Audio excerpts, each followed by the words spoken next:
నమస్తే, welcome to our channel. నేను మీ పద్మావతి. ఈ రోజు మనతో పాటు ప్రముఖ ఆధ్యాత్మికవేత్త శ్రీనివాసుల అనంతరామ శర్మ గారు ఉన్నారు. మరి ఆయనతో మాట్లాడేద్దాం. నమస్కారం గురువు గారు. నమస్కారం. గురువు గారు, మనకి తరచుగా ఇంట్లో నల్ల చీమలు దర్శనం ఇవ్వడం ద్వారా మనకి లక్ష్మీదేవి మన ఇంటికి రాబోతుంది, నల్ల చీమలు లక్ష్మీదేవికే సంకేతం అనేసి కొంతమంది చెప్తూ ఉంటారు. ఇది నిజమే అంటారా అండి? మంచి ప్రశ్నమ్మా.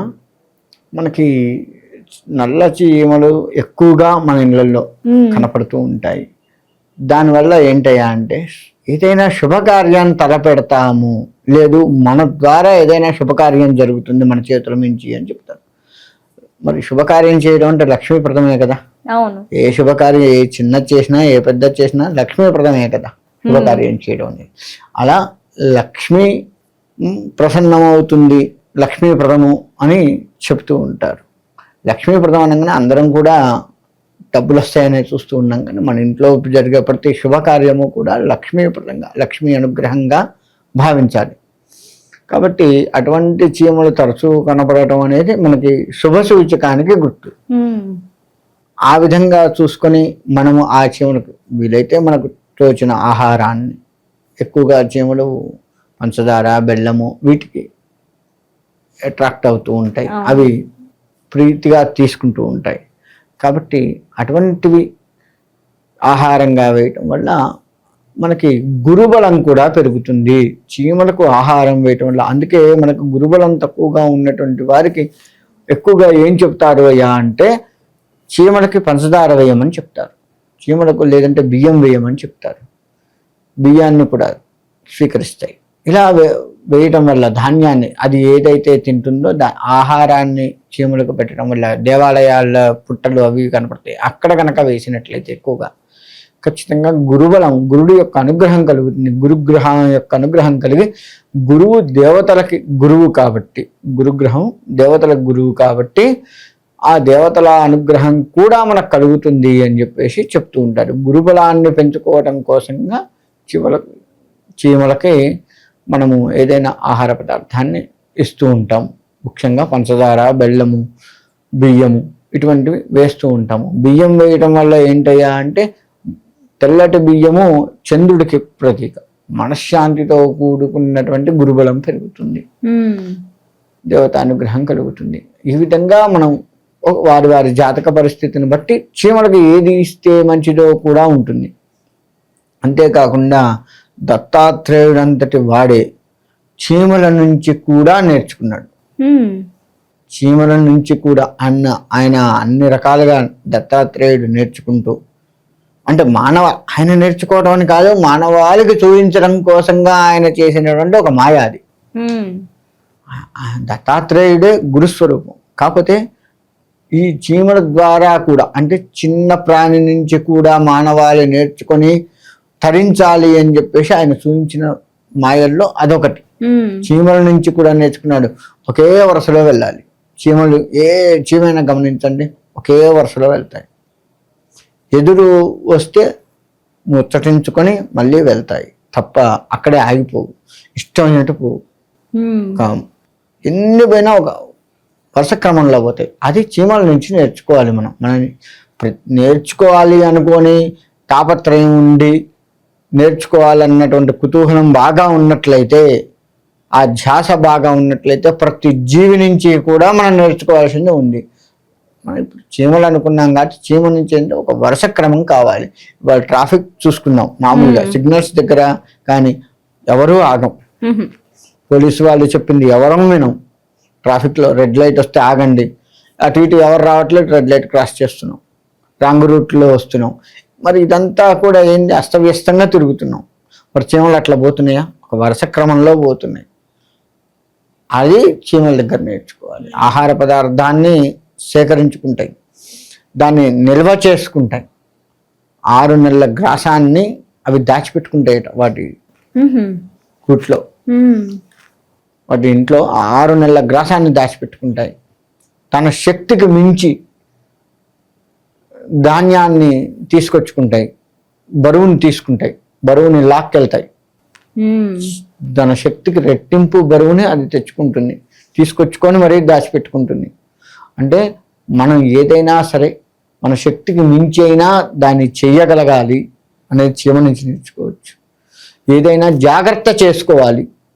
వాళ్ళ డబ్బులు వృధా చేసుకోవడం, వ్యసనాలకు పోవడం, తాగుడు, తినుడు, సినిమాలు, షికార్లు, పార్కులు, ఇలా రకరకాలుగా ఆగం చేసుకుంటున్నాం మనం డబ్బుల్ని. అవును కదా. మనం అన్నం తింటే చూడండి, సగం కింద పోతుంది, సగం కంచంలో ఉంటుంది. అట్నే చేయగడుపుకుంటాం, మొత్తం పూర్తిగా తినం, కింద పోకుండా తినం. అలా జాగ్రత్త. చిన్న విషయం మరి అన్నం తింటాం కూడా, కానీ జాగ్రత్త. అలా జాగ్రత్త చేసుకోవాలి, జాగ్రత్తగా ఉండాలి అనేది చీమ నుంచి నేర్చుకోవచ్చు. ప్రతి జాగ్రత్త కూడా చీమ నుంచి నేర్చుకోవచ్చు.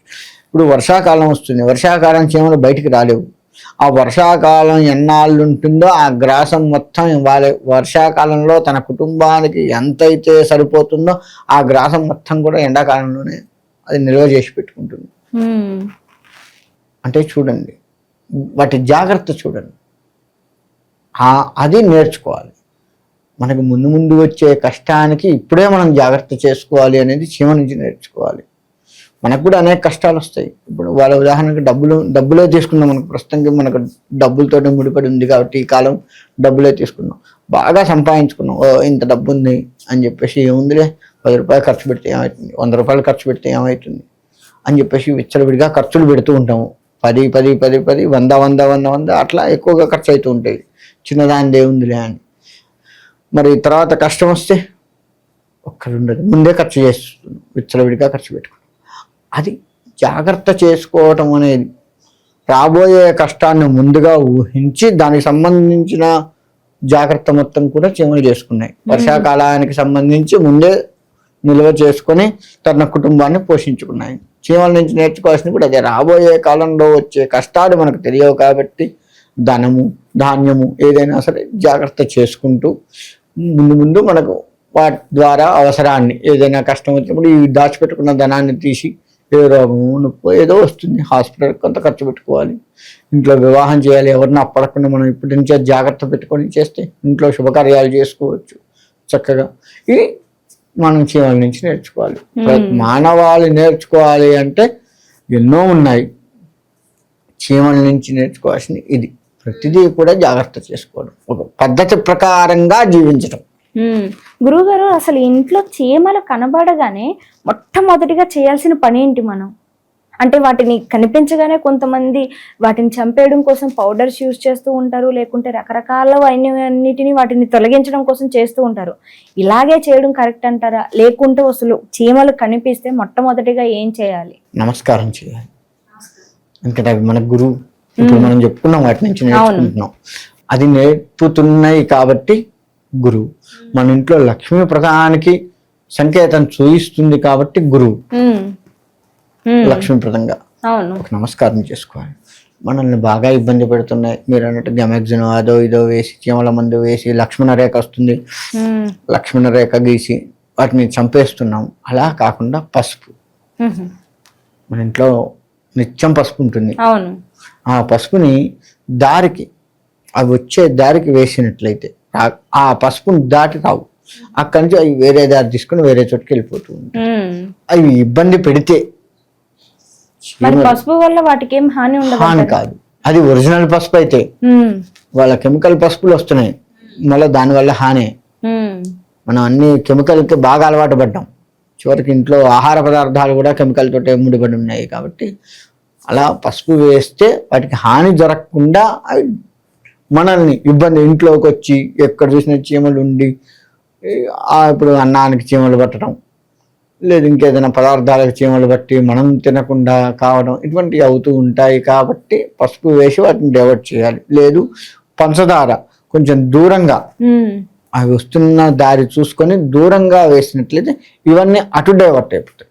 పంచదార వాసనను గ్రహించుకొని వాటికి ఎంత దూరంలో ఉందో జీవులకు బాగా తెలుస్తుంది, దానికి కావాల్సిన పదార్థం ఎంత దూరంలో ఉంది అనేది తెలుస్తుంది. కాబట్టి మన ఇంటికి రాకుండా కొంత దూరంగా పంచదార వేసి అటు డైవర్ట్ చేసి, అక్కడి నుంచి ఇంకొంచెం దూరంగా ఇంకొంచెం పంచదార వేసి ఇంకొంచెం దూరంగా డైవర్ట్ అయ్యి మన ఇంటికి రాకుండా అటు వెళ్ళిపోతుంటాయి.